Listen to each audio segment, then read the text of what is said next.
Hello friends, आज की video का टॉपिक है cohesive energy.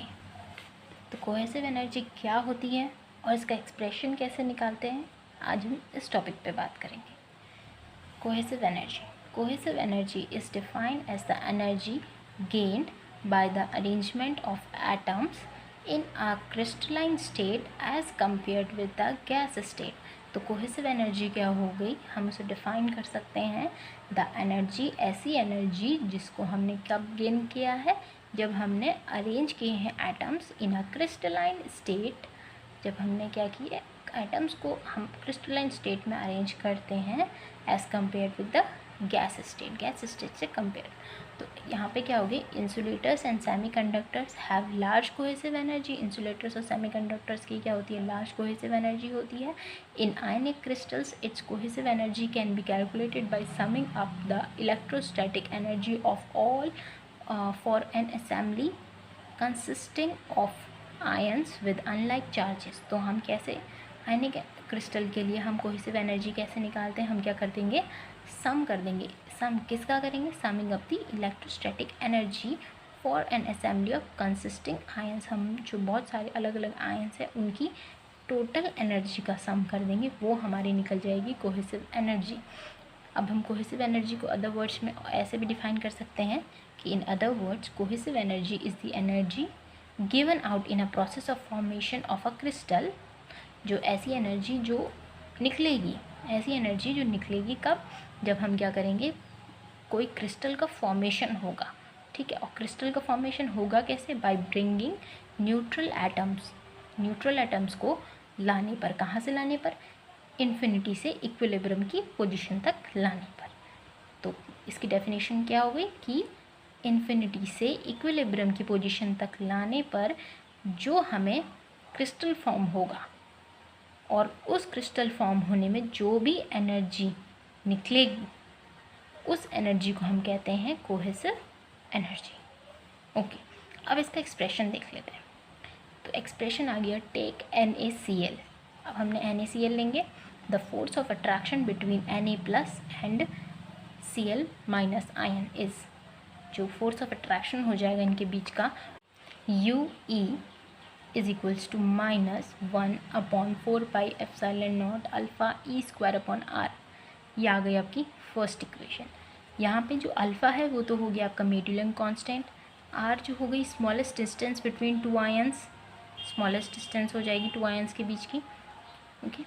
And for a simple crystal, एक सिंपल क्रिस्टल के लिए जो मेडुलम कांस्टेंट की वैल्यू जो होती है ना 1.6 से लेकर 1.8 होती है एक सिंपल क्रिस्टल के लिए।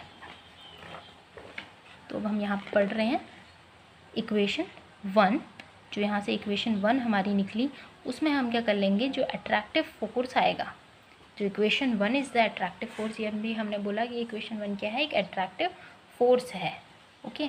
तो अट्रैक्टिव फोर्स किसके बीच में हो गया, ये between the ions, but ions also exhibits repulsive force. तो ये तो फर्स्ट वाला तो हमने अट्रैक्टिव फोर्स निकाला, ओके, किसके बीच का, NaCl के पार्टिकल्स के बीच का। लेकिन आयंस में क्या होता है, रिपल्सिव फोर्स भी तो होता है।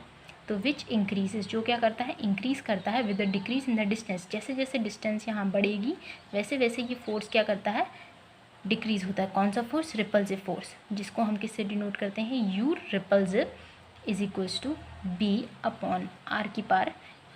ये आ गई आपकी सेकेंड इक्वेशन। तो यहाँ से आ गया ये अट्रैक्टिव फोर्स, ये आ गया आपका रिपल्सिव फोर्स। तो आगे अब इसे सॉल्व करेंगे।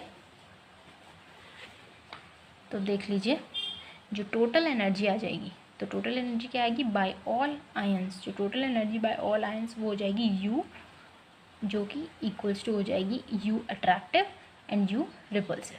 तो U इज इक्वल्स टू, ये अट्रैक्टिव की वैल्यू रख देंगे U E की, प्लस यहाँ पे U रिपल्सिव ऐड कर देंगे, ओके। और for n number of ions, अगर n नंबर ऑफ आयंस ले लेते हैं तो ये किससे मल्टीप्लाई हो जाएगा, n से मल्टीप्लाई हो जाएगी ये पूरी इक्वेशन, ओके। और इस इक्वेशन को मान लिया हमने इक्वेशन 4। अब हम अगर इसका डिफ्रेंशिएशन कर देते हैं तो D/UL dr है, और r equals to limiting r equals to r0 is equals to 0 at r is equal to R naught, energy will be minimum. तो इस जगह क्या होगी, एनर्जी क्या होगी, मिनिमम होगी। तो यहाँ से आ गया हमारा D upon D R is equal to N bracket minus alpha E square upon 4 pi epsilon naught R plus B R N, और जहाँ की लिमिट आ गई आपकी R equals to R naught N minus infinity alpha E square upon 4 pi epsilon naught bracket minus 1/r², इसको हमने अंदर ले लिया है, 1/r² को हमने अंदर ले लिया। अब यहाँ से b माइनस एन, बी की पावर n+1, इसको एक्सपेंड कर दिया। ओके, अब यहाँ से हमारा आ गया alpha E square upon 4 pi epsilon naught r², जो कि हमारा आ गया बी एन आर की पावर n+1। ओके,